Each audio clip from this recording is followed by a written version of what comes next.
Assalamualaikum warahmatullahi wabarakatuh. Perkenalkan, nama saya Indiana Winda Wulandari, mahasiswi dari jurusan S1 Akuntansi, Fakultas Ekonomika dan Bisnis, Universitas Tikubang, Unisbank Semarang. Di sini saya akan menjelaskan mengenai materi presentasi yang akan saya sampaikan, yaitu mengenai audit investigatif dengan dua topik pembahasan yang akan saya bahas, yaitu wawancara dan interogasi. Selanjutnya, di sini saya akan membahas satu persatu mengenai wawancara dan interogasi. Nah, langsung saja kita masuk pada materi tentang wawancara dan interogasi. Wawancara dan interogasi itu sendiri adalah suatu teknik atau alat investigasi yang sangat penting atau bagian yang tidak terpisahkan dalam sebuah investigasi fraud.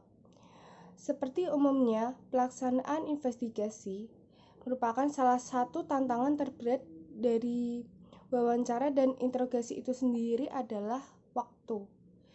Seseorang investigator yang baik harus mampu membuat jadwal dan urutan wawancara yang benar sebelum wawancara dilakukan, terutama untuk case-case yang melibatkan karyawan, nasabah, atau pihak ketiga terkait dalam jumlah banyak. Apabila waktu memungkinkan, banyak orang lebih menyukai proses wawancara secara lisan. Kemudian dilanjutkan pemberian pernyataan tertulis oleh yang dimintai keterangan dan ditutup dengan interogasi dalam bentuk pembuatan BAP.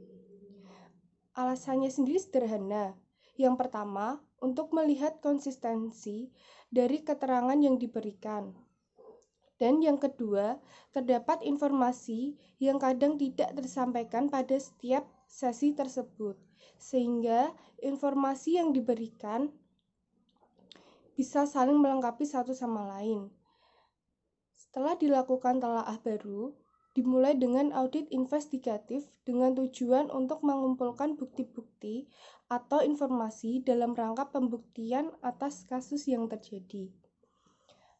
Nah, informasi tersebut diperoleh melalui pengumpulan bukti-bukti seperti pemeriksaan fisik, dokumen, konfirmasi, prosedur analitis, penghitungan ulang, observasi, maupun tanya jawab. Semua bukti-bukti tersebut biasanya dikumpulkan terlebih dahulu sebelum dilakukan wawancara. Karena kalau bukti-bukti tersebut belum lengkap, auditor investigatif belum mempunyai bekal mengenai fakta atau informasi yang banyak mengenai permasalahan atau kasus tersebut, sehingga sulit untuk dilanjutkan dengan wawancara. Setelah auditor investigatif mengetahui banyak fakta dan informasi melalui bukti-bukti yang telah diperoleh, maka tahap berikutnya adalah wawancara dalam rangka meyakinkan bukti-bukti yang telah diperoleh betul-betul bukti audit yang kompeten dan bisa digunakan sebagai dasar penyusunan laporan hasil audit investigasi atau LHAI. Untuk memperdalam hasil wawancara, biasanya diajukan dengan interogasi. Untuk slide selanjutnya, saya akan membahas mengenai apa itu wawancara. Wawancara merupakan sesuatu yang sering dilakukan oleh auditor dalam menjalankan tugas audit dan merupakan salah satu teknik audit dalam pengumpulan keterangan, memahami objek pemeriksaan, menguji keterangan yang telah didapatkan sebelumnya, melengkapi keterangan yang lain, dan tujuan-tujuan lainnya dari wawancara tersebut. Secara umum, setiap auditor harus menguasai teknik wawancara. Namun demikian, masing-masing orang memiliki sifat, gaya, dan karakter pribadi yang berbeda-beda, baik auditor itu sendiri maupun pihak yang akan diwawancarai. Hal ini akan mempengaruhi teknik dan metode wawancara yang dilakukan. Dalam hal waktu pelaksanaan wawancara, dapat dilakukan di awal atau pada saat audit berlangsung ataupun pada akhir audit. Sangat tergantung dari kondisi dan situasi audit, serta tujuan dilakukannya wawancara. Demikian halnya dengan tempat pelaksanaan wawancara, auditor akan menentukan tempat dilakukannya wawancara dengan mempertimbangkan beberapa hal yang berkaitan dengan materi wawancara dan kondisi di lapangan. Teknik, waktu, dan tempat pelaksanaan wawancara maupun hal-hal lain yang dilakukan terkait dengan wawancara tidak menjadi masalah dan dapat berbeda antara satu dengan yang lainnya. Tetapi yang terpenting adalah tujuan dan hasil dari wawancara yang dilakukan. Sebab antara tujuan yang satu dengan yang lainnya biasanya berbeda, dan untuk mencapainya tentunya membutuhkan teknik, waktu, tempat, dan hal-hal lainnya yang berbeda pula. Selanjutnya yaitu penerapan dari wawancara.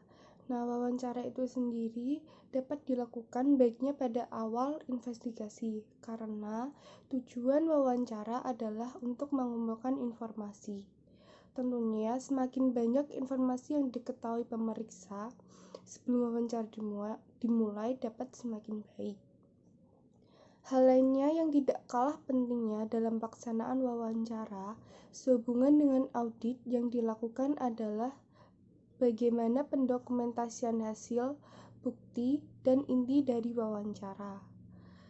Hal ini terkait dengan kertas kerja yang menjadi modal auditor, sekaligus juga menunjukkan kemampuan, kompetensi, dan keterampilan auditor dalam melaksanakan tugas audit.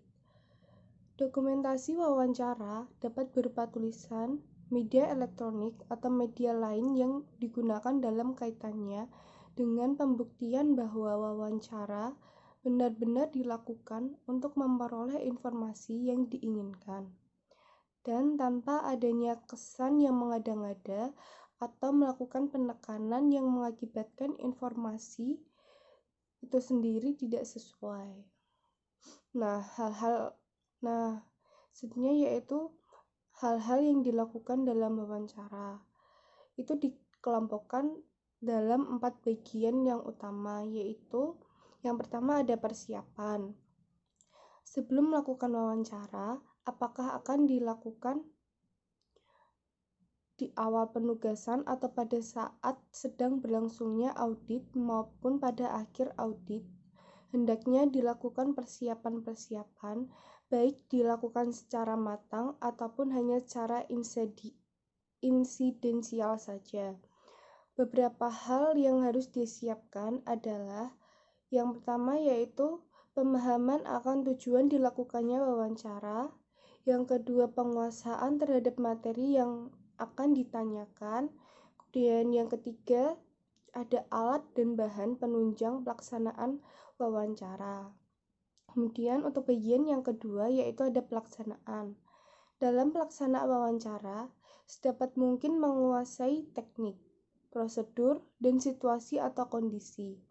Tidak menutup kemungkinan bahwa wawancara dilakukan tanpa prosedur yang baku, ataupun ada hal-hal yang tidak diperkirakan sebelumnya. Beberapa hal yang harus diperhatikan dalam melakukan wawancara adalah untuk yang pertama ada fokus pada materi wawancara, meskipun sesekali mengalihkan ataupun menyegarkan kembali sehingga pihak yang diwawancarai merasa tertekan atau terpaksa untuk memberi informasi atau tidak memberi informasi. Kemudian yang kedua, kesiapan untuk membuat pertanyaan yang runtut dan tetap berkaitan dengan materi atau respon terhadap jawaban pihak yang diwawancarai.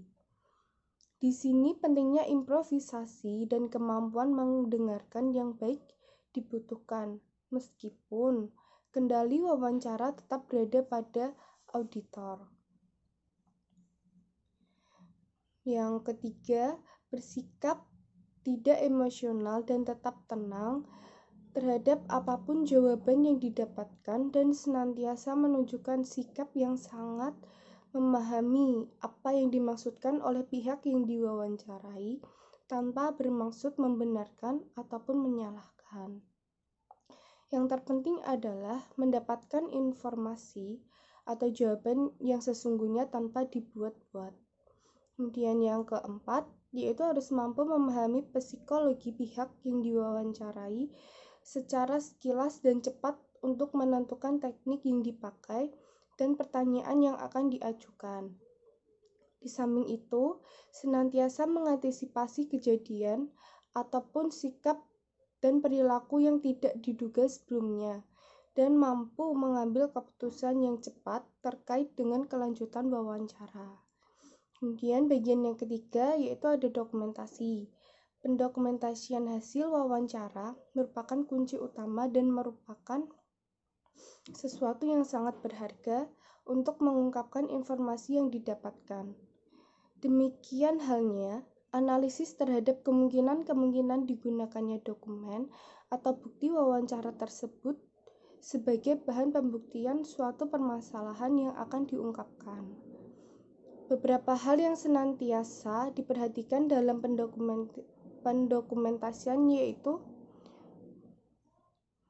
bukti wawancara harus asli dan tidak direkayasa atau dimanipulasi. Bila perlu, pencantuman tanda tangan dari pemberi informasi harus diverifikasi sesuai dengan kartu identitasnya. Kemudian, bila menggunakan media elektronik berupa rekaman suara atau gambar, sedapat mungkin mencantumkan tanggal wawancara dan untuk pengambilan gambar, lokasi sekitar wawancara dimuat dan tidak hanya wajah dari pemberi si informasi. Kemudian, fisik dari dokumentasi hasil wawancara harus disimpan di tempat yang aman untuk menghindari kehilangan atau berubahnya wujud dari bukti dokumentasi tersebut. Kemudian yang terakhir yaitu bagian yang keempat, yaitu analisis atau simpulan dan interpretasi hasil wawancara. Dalam menganalisis atau menarik kesimpulan ataupun menginterpretasi hasil wawancara harus teliti, objektif, lengkap, dan akurat sehingga dapat digunakan sebagai bahan informasi atau pembuktian terhadap masalah yang ditanyakan. Untuk slide selanjutnya yaitu mengenai teknik dasar wawancara. Nah, beberapa teknik dasar yang harus dikuasai ketika akan melakukan wawancara antara lain yang pertama yaitu kematangan pribadi. Itu dapat berupa sikap mental, kemudian kemampuan pengetahuan yang dimiliki, penampilan fisik, dan lain sebagainya. Kemudian yang kedua yaitu ada gaya dan karakter. Itu dapat berupa intonasi suara, tatapan mata, ekspresi wajah, kemudian kemampuan situasi dan kondisi, dan lain sebagainya. Kemudian yang ketiga yaitu koordinasi dan kerjasama. Dapat berupa teknik improvisasi, fleksibilitas atau tidak kaku, dan pengalaman berinteraksi, dan lain sebagainya. Slide selanjutnya yaitu saya akan membahas mengenai 3 tingkat atau saluran yang digunakan untuk komunikasi dalam wawancara. Yaitu yang pertama ada verbal channel, adalah ucapan atau perkataan yang keluar dari mulut orang yang diwawancarai. Pilihan kata dan susunan kata-kata yang dipergunakan untuk mengirimkan pesan. Dalam metode ini dinyatakan bahwa orang yang berbohong akan cemas karena takut kebohongannya akan terungkap, yaitu disebut dengan verbal behavior. Verbal behaviors itu sendiri merupakan subjek yang jiwanya sehat dan berinteraksi sosial secara normal akan mengalami kecemasan ketika ia berbohong. Kecemasan bisa timbul dari dalam karena perkataannya tidak benar. Karena ketakutan, ia khawatir kebohongannya akan terungkap.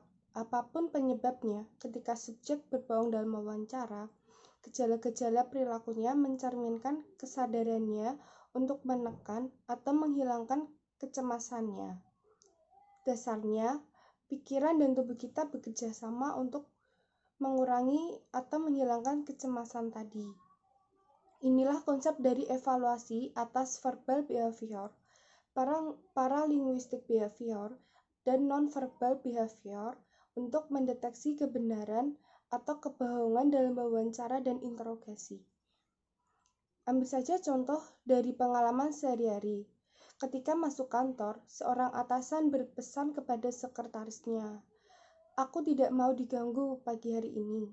Tidak lama kemudian, telepon berdering. Ada yang ingin bicara dengan atasan tersebut. Sekretaris tidak dapat menceritakan yang sebenarnya, bahwa Bapak tidak mau diganggu pagi hari ini. Ia dapat menceritakan bermacam-macam kebohongannya, mulai dari Bapak masuk rumah sakit, Bapak tidak bekerja lagi di sini, atau Bapak sedang keluar kota. Namun, ini adalah kebohongan yang teramat besar dan hanya akan menimbulkan kecemasan yang tidak perlu. Apalagi jika jawabannya disusul dengan pertanyaan seperti rumah sakit mana, kemudian atau berhenti bekerja di situ sejak kapan, sekarang kerja di mana, atau ke kota mana.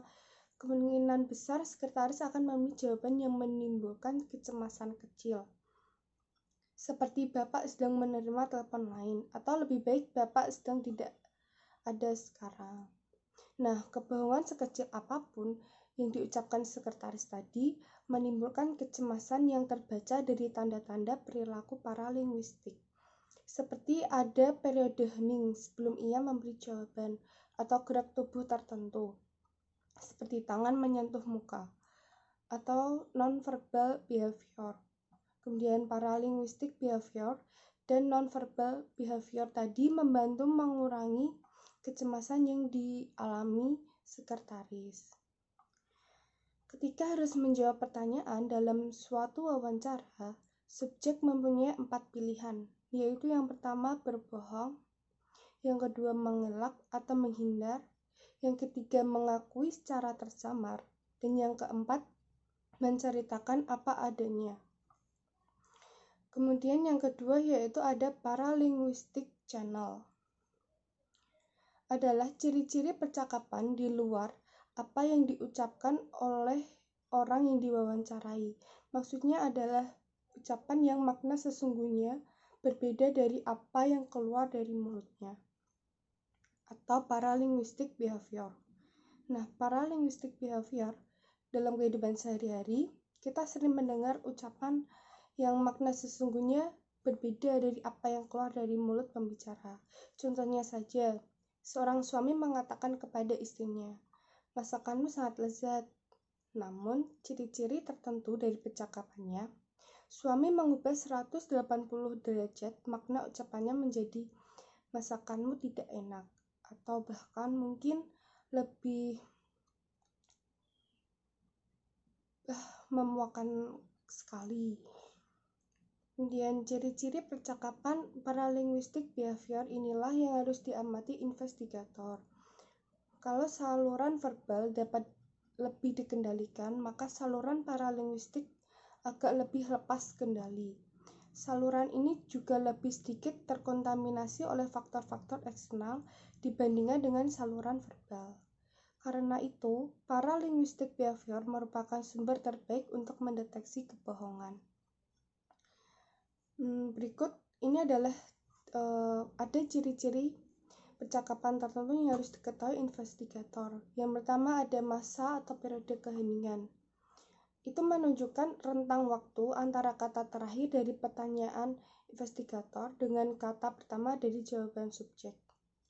Dalam NSA study, masa atau periode keheningan rata-rata subjek yang jujur adalah 0,5 detik. Sementara itu, untuk subjek yang berbohong adalah 1,5 detik. Jelas bahwa tanggapan tertunda untuk pertanyaan yang sederhana itu patut dicurigai. Masa atau periode keheningan tentunya berbeda antara satu subjek dan subjek lainnya. Karena itu, dalam mengamati paralinguistic behavior, kita perlu mengetahui masa atau periode keheningan dari subjek yang bersangkutan untuk pertanyaan sederhana yang netral. Contohnya saja, di mana Anda tinggal. Masa atau periode keheningan ini dijadikan patok untuk mengukur masa atau keheningan terhadap pertanyaan yang juga sederhana, tetapi bagi subjek mengandung bahaya. Seperti siapa yang mengantar uang suap ke rumah Anda? Subjek seringkali menyadari bahwa ia memberikan jawaban yang tertunda. Hal ini diatasinya dengan tarik ulur waktu.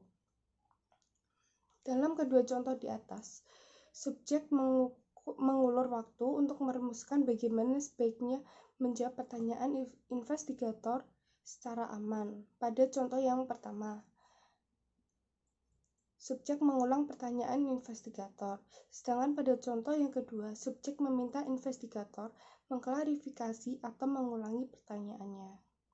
Kemudian yang kedua, ciri yang kedua yaitu ada jawaban lebih awal. Kategori lain dari paralinguistic behavior yang berkaitan dengan ukuran waktu dari suatu jawaban atau response time adalah early response atau jawaban lebih awal. Umumnya, jawaban lebih awal merupakan reaksi dari subjek yang jujur dan terlanjur gugup pada awal wawancara. Subjek yang jujur akan mengulangi jawaban yang lebih awal tadi saat investigator menyelesaikan pertanyaannya. Tanda-tanda berbohong sangat perlu diperhatikan ketika early response terjadi pada pertengahan atau akhir dari wawancara. Pada saat-saat ini, kegugupan subjek jujur sudah mereda. Ia gugup pada awal wawancara. Namun, sebaliknya, jika subjek yang berbohong merasa semakin terpojokkan saat-saat itu. Ciri yang ketiga yaitu ada panjangnya jawaban. Secara statistik, penelitian menunjukkan bahwa subjek yang jujur memberikan lebih panjang dari subjek yang berbohong. Subjek yang jujur ingin memberikan selengkap mungkin dan sering kali menawarkan informasi tambahan yang investigator. Isi jawaban dari subjek yang jujur juga masih dalam konteks ia tidak mengalihkan topik bahasan. Sebaliknya, subjek yang berbohong memberikan jawaban singkat, sekedar syarat sudah menjawab. Ia khawatir memberi jawaban-jawaban panjang yang justru saling bertentangan. Jawaban panjang dari subjek yang berbohong cenderung mengalihkan topik pembicaraan dan di luar konteks pertanyaan. Ciri yang keempat yaitu ada respon delivery atau penyampaian jawaban. Penyampaian jawaban terlihat dari kecepatan, tinggi rendahnya nada kejelasan. Kemudian hal-hal ini bisa sejalan atau konsisten bersesuaian dengan apa yang terjadi tetapi bisa juga bertentangan. Ketika subjek mengungkapkan emosinya, umumnya itu meningkat. Misalnya melihat bagaimana seorang ibu menceritakan atau kematian anaknya. Kemudian ciri yang kelima yaitu ada kelanjutan dari jawaban. Jawaban yang jujur mengalir dengan bebas, merupakan tanggapan yang spontan dan apa adanya. Jawaban mengalir sebagai satu alur pikiran. Satu kalimat disusul dengan kalimat yang lainnya, sambung-menyambung dan tidak meloncat-loncat dari satu alur ke alur yang lain. Kemudian ciri yang keenam yaitu ada perilaku penghapusan. Dalam percakapan sehari-hari, seseorang mengatakan sesuatu yang kedengarannya mungkin tidak menyenangkan bagi lawan bicaranya. Kemudian ia mengatakan cuma bercanda kok, diiringi gerakan alis dan senyum. Kemudian gerakan alis dan senyum dalam percakapan punya menghapus konotasi yang tersirat dalam ucapannya. Kemudian tingkat yang terakhir yaitu yang ketiga ada non-verbal channel, adalah merupakan sikap tubuh, gerak tangan, dan mimik wajah orang yang diwawancarai. Jadi, setiap ucapan selalu diperkuat dan dimodifikasi dengan gerak tubuh, atau yang disebut dengan non-verbal behavior. Contohnya saja seperti seseorang yang berhadapan dengan kobra yang sudah siap mematuknya. Secara fisik, ia mempunyai 3 pilihan dalam menghadapi kobra itu, yaitu Yang pertama melawan, melarikan diri, kemudian yang ketiga adalah berdiam diri. Dalam fight dan flight, kita menyaksikan kegiatan fisik yang tinggi seperti dalam berolahraga. Juga seperti halnya berolahraga, melawan dan melarikan diri mengatasi kecemasan melalui kegiatan fisik. Ia menurunkan tingkat stresnya. Kalau kita freeze, seakan-akan dihipnotis sang kobra. Kita merasa stres yang tinggi, ada rasa kesemutan atau mati rasa, dan ada perasaan melayang-layang. Seperti tombol yang menyalakan tubuh, kita diputar berlawanan arah, sehingga tubuh kita turn off seperti pesawat radio atau TV yang dimatikan. Dalam hal ini, orang berkomunikasi melalui verbal saja. Makna ucapan kita, seperti dijelaskan sebelumnya, diperkuat dan dimodifikasi oleh bahasa tubuh oleh nonverbal behavior atau isyarat-isyarat nonverbal. Dalam bahasa sehari-hari, kita sering mendengar ungkapan, tatap mataku agar aku tahu apakah Anda menceritakan kebenarannya. Banyak penelitian sosial menunjukkan bahwa 70% dari pesan-pesan yang dikirimkan dalam komunikasi antar manusia terjadi pada tingkat nonverbal. Perilaku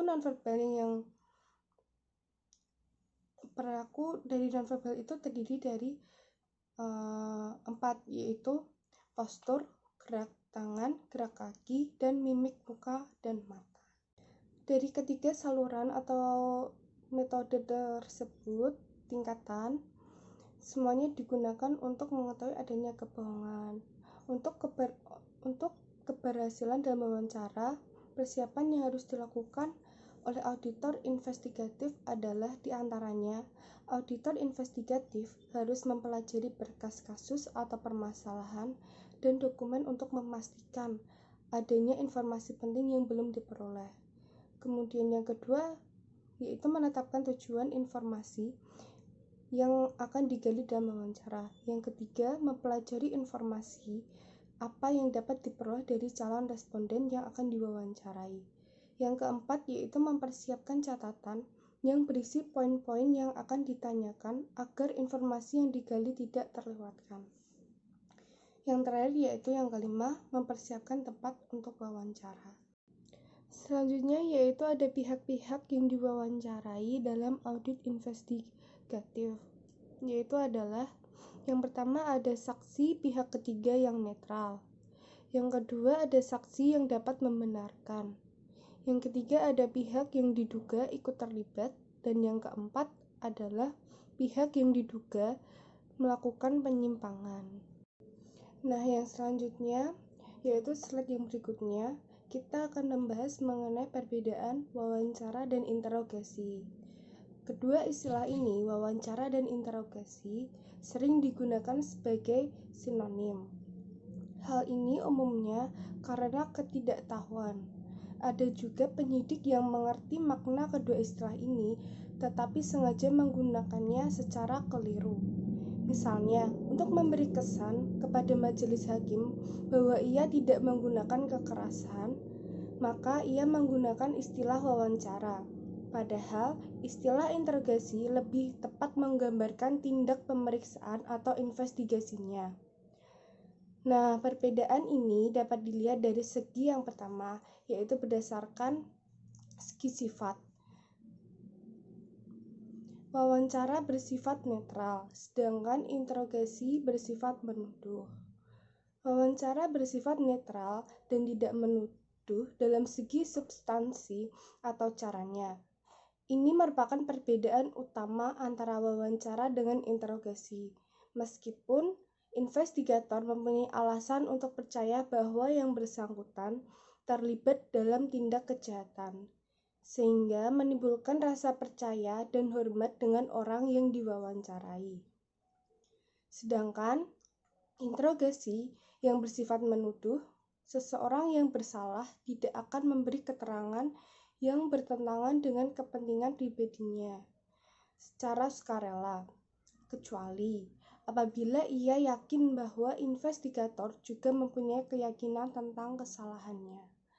Karena itu, pernyataan yang bersifat menuduh, misalkan saja seperti, "Siska, saya tidak punya keraguan sedikit pun bahwa Anda yang merencanakan tindak pidana korupsi ini," sangat diperlukan untuk memperlihatkan keyakinan investigator.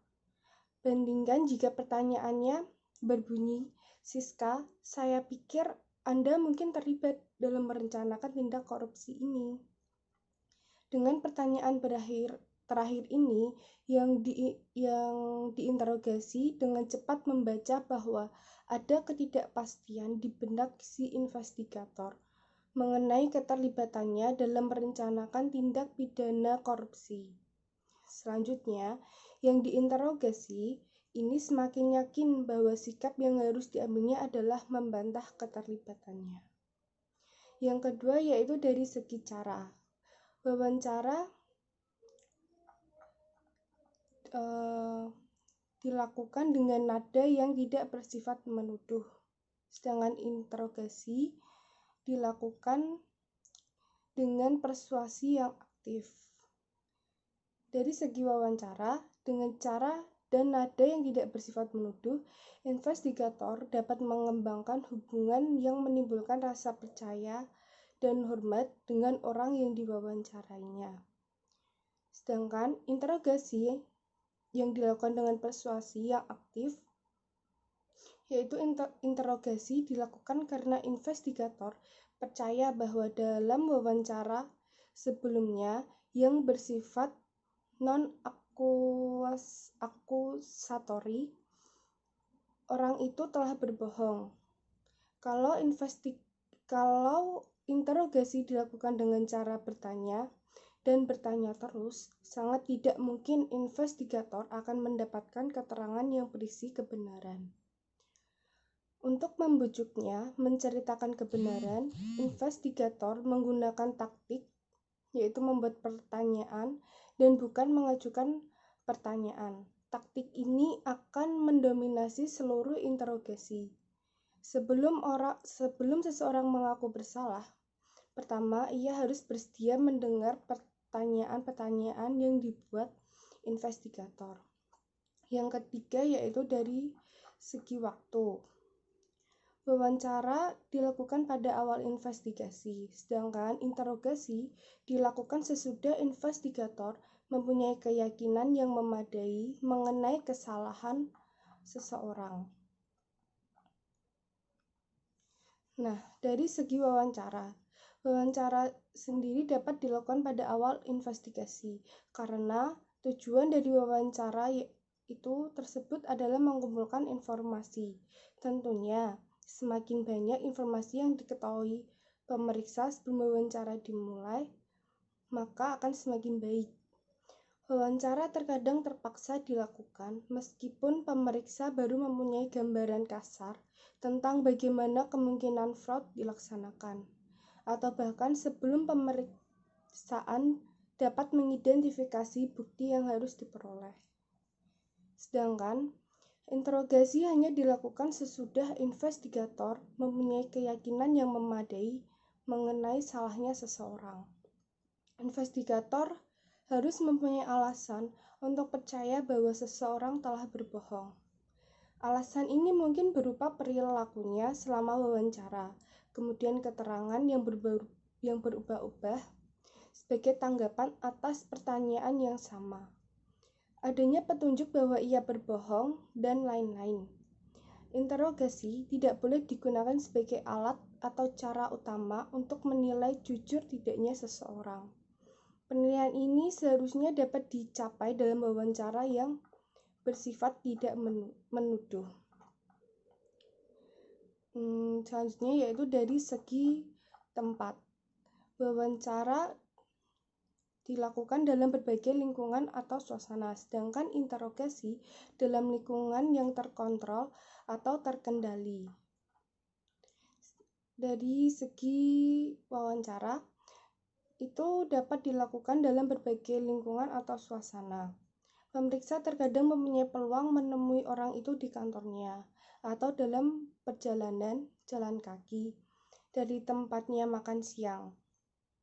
di sudut jalan, dalam mobil, dan lain-lain. Memang idealnya wawancara meskipun semua informasi belum diperolehnya. Sedangkan interogasi itu dilakukan dalam lingkungan yang terkontrol atau terkendali, bukan di sebarang tempat. Taktik persuasi yang digunakan memerlukan lingkungan yang ada privasi, tidak mengganggu, tidak terganggu orang yang lalu lalang dan bebas dari halangan lain, seperti suara bising di tempat umum. Yang kelima yaitu dari segi tujuan. Wawancara itu mengumpulkan informasi, sedangkan interogasi yaitu mengetahui yang sebenarnya. Tujuan dari wawancara adalah mengumpulkan informasi. Selama melakukan wawancara, investigator harus mengumpulkan dua informasi di antaranya, yaitu yang pertama ada investigative information, informasi yang penting bagi investigasinya.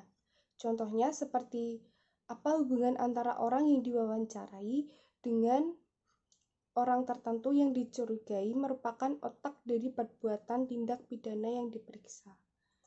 Yang kedua yaitu behavioral information, yaitu informasi mengenai perilaku dari orang yang diwawancarainya. Contohnya dapat berupa keterangan mengenai perilaku orang yang diwawancarai ketika ia menjawab pertanyaan, bagaimana ia duduk, kemudian kontak mata dengan yang mewawancarainya, ekspresi wajahnya, caranya memberi tanggapan atau jawaban, kemudian pilihan kata atau kalimat. Semua ini dapat memberi petunjuk apakah ia berkata jujur atau berbohong. Pada akhirnya, pewawancara harus menilai kredibilitas dari tanggapan yang diberikan oleh orang yang diwawancarai. Hal ini perlunya dilakukan evaluasi atas sikap behavioral response selama wawancara, seiring dengan penilaian atas substansi informasi yang diberikan. Sedangkan tujuan dari interogasi adalah mengakui yang sebenarnya. Artinya, apa yang sebenarnya terjadi, siapa yang sebenarnya melakukan, dan berapa jumlah atau nilai fraud sebenarnya, dan seterusnya. Kemudian yang keenam yaitu dari segi sistematika. Wawancara itu dari segi sistematika tidak terstruktur. Maksudnya dari tidak terstruktur itu yaitu wawancara harusnya bersifat cair dan bisa melompat dari satu pokok ke pokok pembicaraan lainnya. Sebelum wawancara dimulai, pemeriksaan mempunyai gambaran mengenai informasi apa yang ingin dikumpulkannya. Namun, ia juga tidak boleh kaku. Secara kreatif, ia harus mengembangkan pertanyaan atas informasi yang diterimanya selama wawancara berlangsung. Informasi baru mungkin tidak diduga atau diharapkan. Pemeriksa juga pandai membaca suasana, misalnya untuk memutuskan menghentikan wawancara meskipun semua informasi belum diperolehnya. Sedangkan dari interogasi itu terstruktur.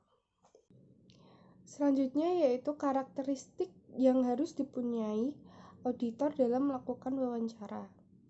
Menurut BPKP 2007 menyatakan bahwa untuk memperoleh hasil wawancara yang memadai, maka wawancara seharusnya dilakukan oleh auditor investigatif yang mempunyai karakteristik diantaranya seperti berikut ini, yaitu yang pertama, orang yang mudah bergaul, berbakat dalam berinteraksi. Yang kedua, ingin membuat orang lain berbagi informasi. Yang ketiga, pewawancara tidak akan menginterupsi responden dengan pertanyaan yang tidak penting.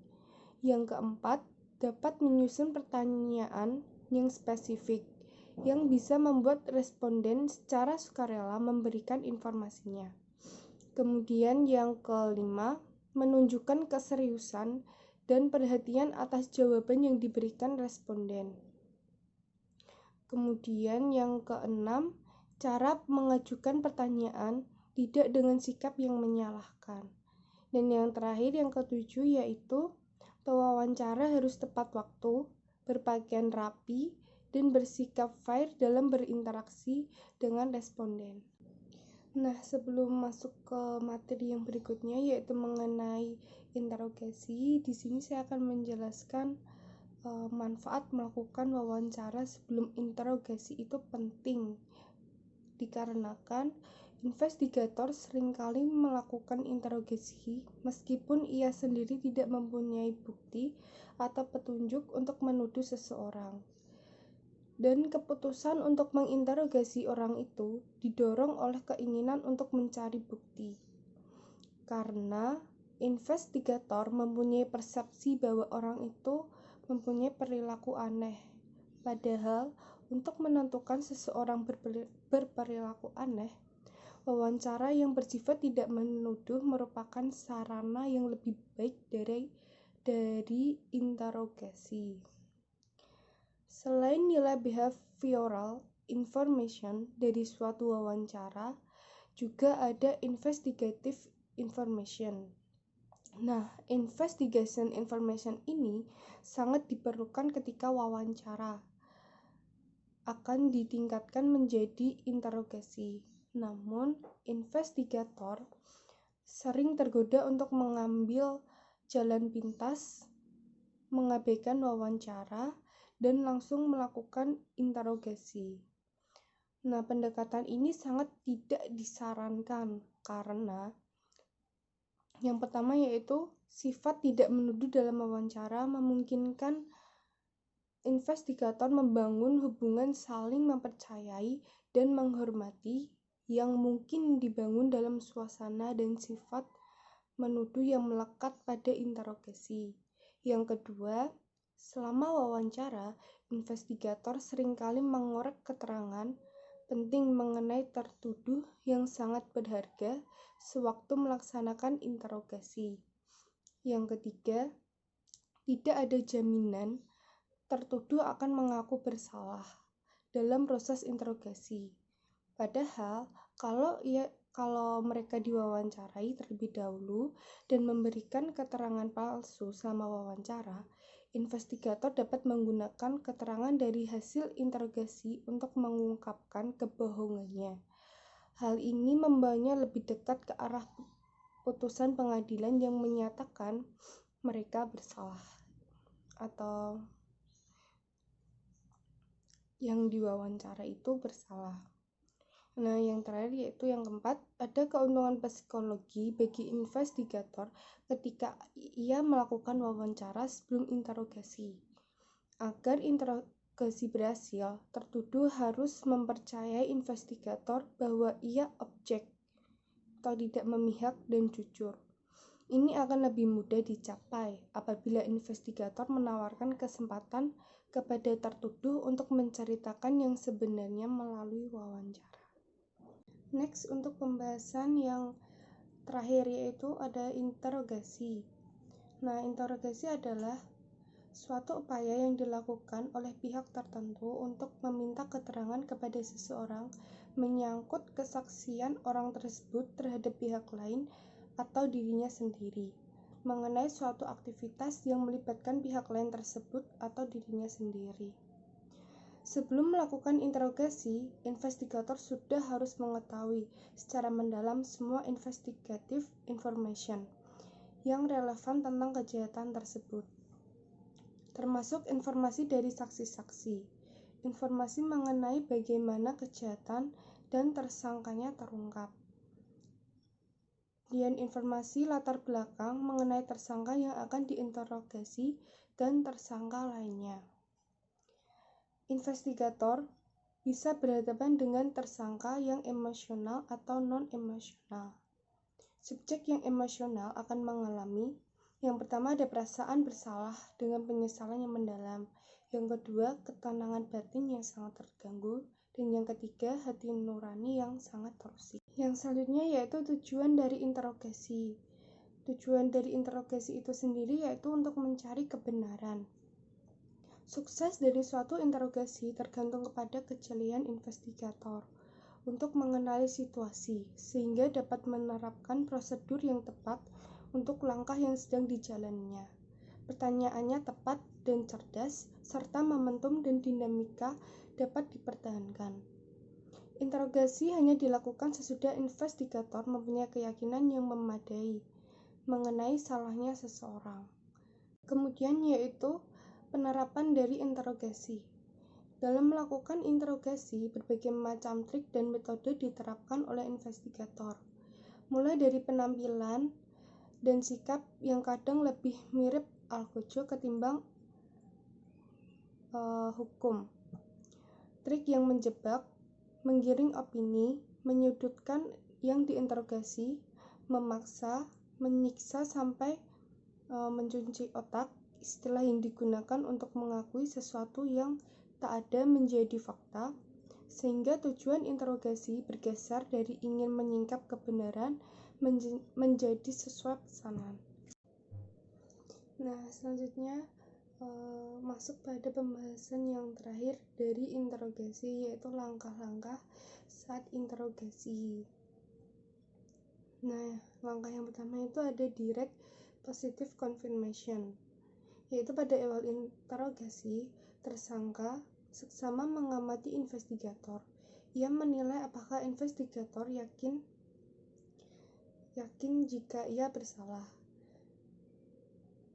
Jika ia mendapat kesan sekecil apapun bahwa investigator tidak yakin akan kesalahannya, ia tidak mengaku. Perilaku tersangka dalam menanggapi transition statement memperkuat penilaian investigator atas perilaku tersangka dalam menanggapi direct positive confirmation. Timing yang tepat menghalangi tersangka untuk mengatur perilaku verbal maupun perilaku lainnya. Pada tahap ini, investigator menembakkan sangkaannya secara langsung atau direct, kemudian mengkonfrontasi tersangka secara tegas dalam posisi yang sebaiknya. Langkah tersebut diambil untuk memberikan pesan bahwa dia yakin seyakin-yakinnya bahwa tersangka bersalah. Karena jika tersangka mendapatkan kesan sekecil apapun bahwa investigator tidak yakin akan kesalahannya, ia tidak akan mengaku. Kemudian langkah yang kedua ada interrogation time. Suatu perbedaan penting antara tersangka yang bersalah dan yang tidak bersalah adalah mengenai pembenaran atau justification untuk melakukan kejahatan. Tersangka yang bersalah melakukan pembenaran atau justification ketika atau sebelum melakukan kejahatan. Adalah naluri alamiah manusia untuk melemparkan kesalahan, menjauhi dirinya sendiri, dan untuk menginternalisasi pembenaran untuk perilaku yang menyebabkan kecemasan. Kemudian, interrogation dalam langkah 2 sebenarnya memperkuat pembenaran yang sudah dibuat tersangka.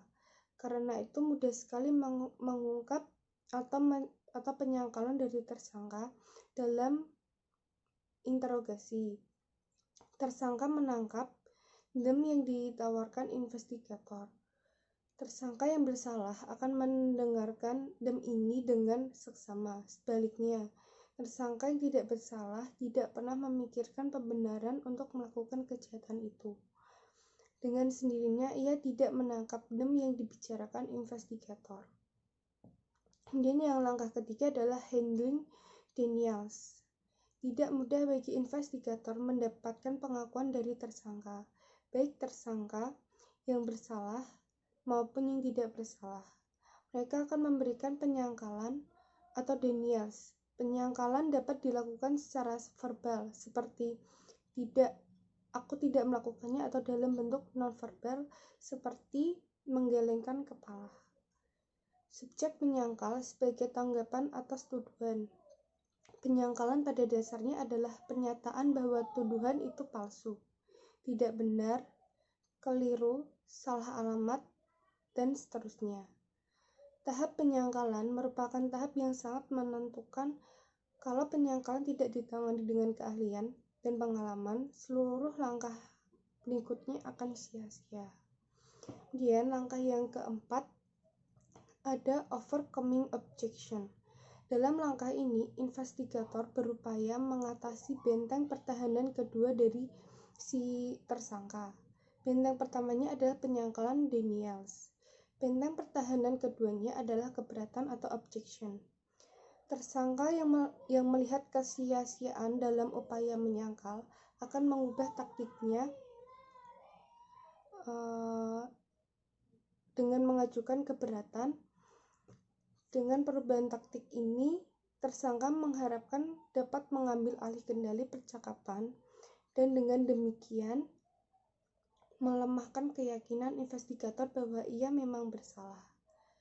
Proses interogasi langkah 4 memanfaatkan keberatan-keberatan yang diajukan tersangka untuk meyakinkan menceritakan yang sebenarnya.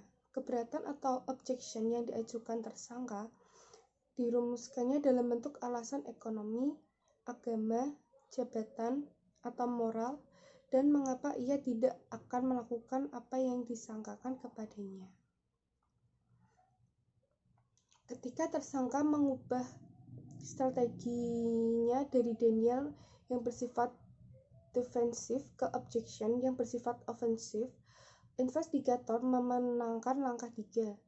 Kemenangan ini janganlah dijadikan bekal untuk meneruskan teknik di langkah 3.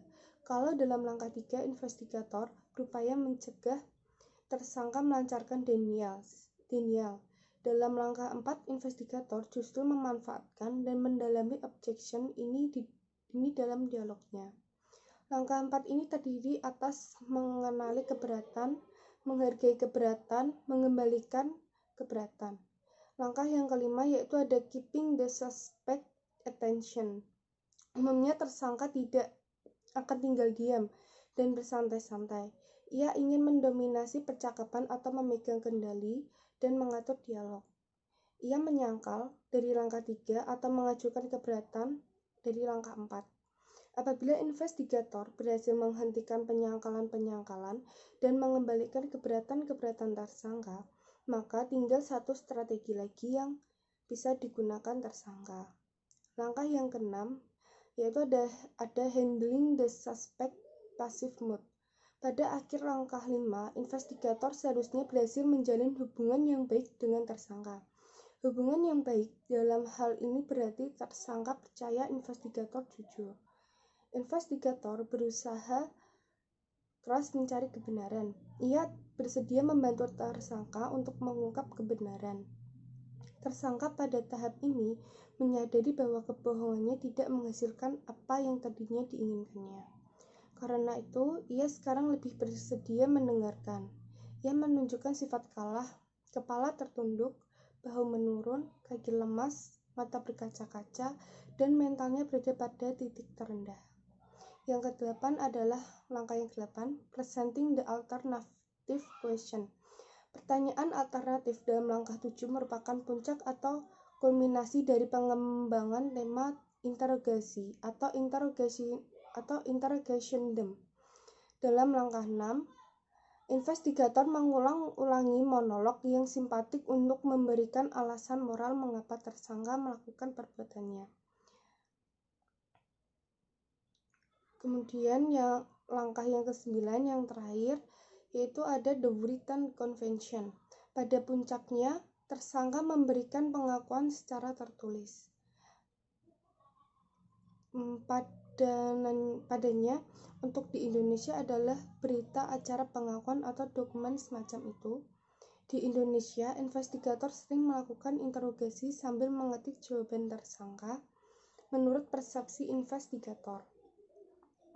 Pada akhir interogasi, tersangka diminta menandatangani berita acara pemeriksaan. Kelemahan dari cara ini adalah kemungkinan di kemudian hari, tersangka memberikan penyangkalan bahwa ia telah memberikan pengakuan itu. Orang bijak mengatakan, seorang profesional itu pernah amatir pada masanya.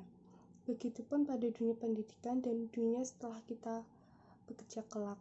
Yang mengharuskan kita harus terus belajar, menggali, mengasah kemampuan, menambah wawasan kita agar kita terus berkembang.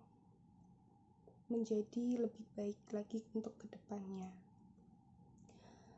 Seperti pernyataan dari Walt Disney, ia pernah mengatakan, semua impian pasti bisa kita wujudkan jika kita memiliki kebenaran untuk mengejar mereka. Yang artinya, jika kita punya impian, maka genggam impian tersebut, yakini dan kejar. Percayalah, impian kita pasti bisa kita wujudkan. So, jangan pernah menyerah, jangan pernah mudah menyerah, dan terus belajar. Sekian presentasi yang bisa saya sampaikan. Apabila ada kata-kata atau kalimat yang kurang dipahami, maupun dari penyampaian materi saya yang kurang, tak ada gading yang tak retak. Begitu pula dengan sesi presentasi ini, manusia tidak luput dari kesalahan. Selebihnya, saya mohon maaf dan saya ucapkan terima kasih. Wassalamualaikum warahmatullahi wabarakatuh.